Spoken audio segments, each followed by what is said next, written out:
ಇದು ನೋಡಿ, ನಾನು ಇದು ಲೈವ್ ಆಗಿ ಹೋಗ್ತಾ ಇಲ್ಲ, ಇದೊಂದು ವೀಡಿಯೋ ನಾನು ಸೇವ್ ಮಾಡಿ ಇಟ್ಕೊಳ್ತಾ ಇದ್ದೇನೆ. ಏನಂದರೆ ಸ್ಟೇಷನ್ ಮಾಸ್ಟರ್ ನನಗೆ ಹೇಳಿದರೆ, ಇದು ಒಣ ಕಸವನ್ನು ನಾವು ಬೇರ್ಪಡಿಸಿ ಹಸಿ ಕಸ ಮಾತ್ರ ಈ ಗುಂಡಿಗೆ ಹಾಕ್ತಾಯಿದ್ದೀವಿ, ಒಣ ಕಸ ನಾವು ಬೇರೆಯೇ ಸಪ್ರೇಟ್ ಮಾಡ್ತೀವಿ ಜನ ಇಟ್ಕೊಂಡು ಅಂತ. ನಾನು ಆಗ ಫೇಸ್ಬುಕ್ ಲೈವ್ ವೀಡಿಯೋ ಮಾಡಿದ್ದೆ.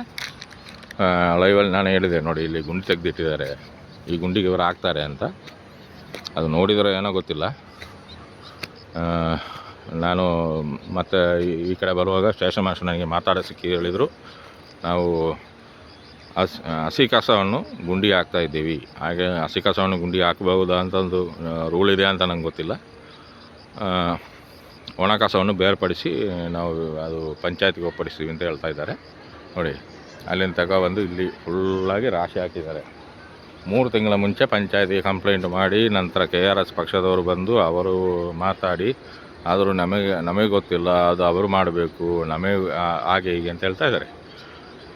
ಏಕೆಂದರೆ ನಾನು ಇದನ್ನು ಕೇಳುವುದೇನೆಂದರೆ, ಈಗ ಒಂದು ಸಾಮಾನ್ಯ ಒಂದು ನಾಗರಿಕ, ಈ ಪಂಚಾಯತ್ನಲ್ಲಿರೋ ಸಾಮಾನ್ಯ ನಾಗರಿಕ ಕಸವನ್ನು ಬೆಂಕಿಗೆ ಹಾಕೋದೋ ಗುಂಡಿ ತೆಗೆದು ಹಾಕೋದೋ ಮಾಡಿದರೆ ಅವನ ಮೇಲೆ ಫೈನ್ ಹಾಕ್ತಾರೆ.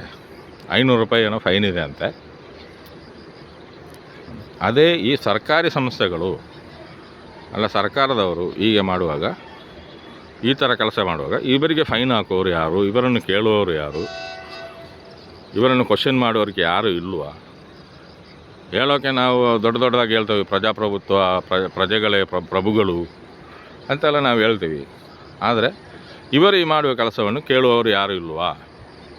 ಪಂಚಾಯತಿನವರಿಗೆ ಈ ಪಂಚಾಯತ್ ವ್ಯಾಪ್ತಿ ಬರುವ ರೈಲ್ವೆ ಸ್ಟೇಷನಲ್ಲಿ ನಡೆಯುವಂಥ ಇಂಥ ಕೆಲಸಗಳನ್ನು ಕೇಳುವ ಹಕ್ಕು ಅವರಿಗೆ ಇಲ್ಲ ಅಂತಾದರೆ, ಇವರು ಜನಸಾಮಾನ್ಯರ ಮೇಲೆ ಯಾಕೆ ಕಾನೂನನ್ನು ಹೇರಬೇಕು?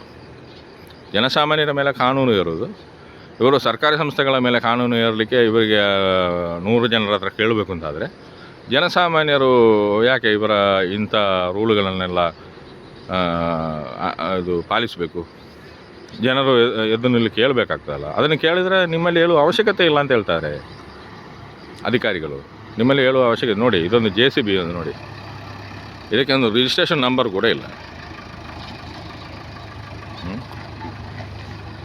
ನೋಡಿ, ಒಂದು ಟ್ಯಾಕ್ಸಿ ಅವರು ಯಾರಾದರೂ ಏನಾದರೂ ಒಂದು ಕೆಲಸ ಮಾಡೋದಾದರೆ, ಟ್ಯಾಕ್ಸಿಯವರು ದುಡಿಯೋರು ರಿಜಿಸ್ಟ್ರೇಷನ್ ನಂಬರ್ ಬೇಕು, ಇನ್ಶೂರೆನ್ಸ್ ಬೇಕು, ಅದು ಬೇಕು, ಇದು ಬೇಕು ಅಂತ 100 ರೂಲ್ ಹೇಳ್ತಾರೆ.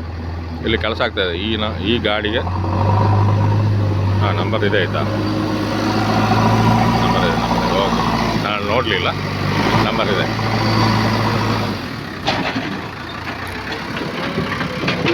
ಹಾಗೆ ಇವರು ಸರ್ಕಾರಿ ಸಂಸ್ಥೆಗಳು ಒಂದು ಕೆಲಸ, ಇವರು ಇಂಥ ಕೆಲಸಗಳು ಮಾಡುವಾಗ ಅದು 100 ಜನರಲ್ಲಿ ಕೇಳಿ ಮಾತ್ರ, ಇವರು ಅನುಮತಿ ಪಡೆದುಕೊಂಡು ಮಾತ್ರ ಇವರು ಆ್ಯಕ್ಷನ್ ಮಾಡಬಹುದಾದರೆ, ಜನಸಾಮಾನ್ಯರ ಮೇಲೆ ಯಾಕೆ ಇಂಥ ತಿಂಗಳಿಗೆ ಇವರು ವೇಸ್ಟಿಗೆ ಒಂದು ಚೀಲ ಕೊಡ್ತಾರೆ, ಗೋಣಿ ಚೀಲ, ಅದರಲ್ಲಿ ನಾವು ತುಂಬಿಸಿಡಬೇಕು. ನಾವು ಆ ವೇಸ್ಟನ್ನು ಬೆಂಕಿ ಹಾಕಿದರೆ ಫೈನ್ ಹಾಕ್ತಾರೆ. ಇಂಥ ಕೆಲಸ ಎಲ್ಲ ಜನಸಾಮಾನ್ಯರ ಮೇಲೆ ಮಾತ್ರ ಇರೋದು. ಅದೇ ನೀವು ರೈಲ್ವೆಯಲ್ಲಿ ಈಗ ಆಗ್ತಾಯಿದೆ, ಇಷ್ಟು ವೇಸ್ಟು ತುಂಬಿದೆ ಅಂತ ಕಂಪ್ಲೇಂಟ್ ಮಾಡಿದರೆ, ಅದು ನಾವು ಅವರಿಗೆ ಹೇಳಿದ್ದೇವೆ, ಅವರು ಮಾಡ್ತಾ ಇಲ್ಲ, ನಾವೇನು ಮಾಡಲಿ, ಅದು ಅವರೇ ನೋಡಿಕೊಳ್ಬೇಕು. ಹಾಗೆ ಇದು ಪಂಚಾಯತಿ ವ್ಯಾಪ್ತಿಯಲ್ಲಿ ಬರುವಂಥ ರೈಲ್ವೆ ಸ್ಟೇಷನ್ ಅಲ್ವಾ? ಅದನ್ನು ಕೇಳುವ ಹಕ್ಕು ಇವರಿಗೆ, ಪಂಚಾಯತಿನವರಿಗೆ ಇಲ್ವಾ? PDO ಅವರಿಗೆ ಇಲ್ವಾ? ಅದನ್ನು ಕೇಳಿ ಇವರಿಗೆ ಮಾಡಲಿಕ್ಕೆ ಆಗಲಿಲ್ಲ ಅಂತಂದರೆ, ಸುಮ್ಮನೆ ಜನಸಾಮಾನ್ಯರ ಮೇಲೆ ಯಾಕೆ ಇವರು ನಿಯಮಗಳನ್ನು ಹೇರಿಕೊಂಡು ಜನಸಾಮಾನ್ಯರಿಗೆ ಮಾತ್ರ ಕಷ್ಟ ಕೊಡೋದು ಯಾಕೆ? ನಾವು ಪ್ರಜಾಪ್ರಭುತ್ವ ರಾಷ್ಟ್ರದಲ್ಲಿ ಬದುಕ್ತಾ ಇಲ್ಲ ಅಂತ ಅರ್ಥ. ನಾವು ಪ್ರಜಾಪ್ರಭುತ್ವದಲ್ಲಿ ಇಲ್ಲ. ಅಧಿಕಾರಿಗಳು, ಸರ್ಕಾರಿ ಸಂಸ್ಥೆಗಳು ಏನು ಬೇಕಾದರೂ ಮಾಡ್ಬೋದು.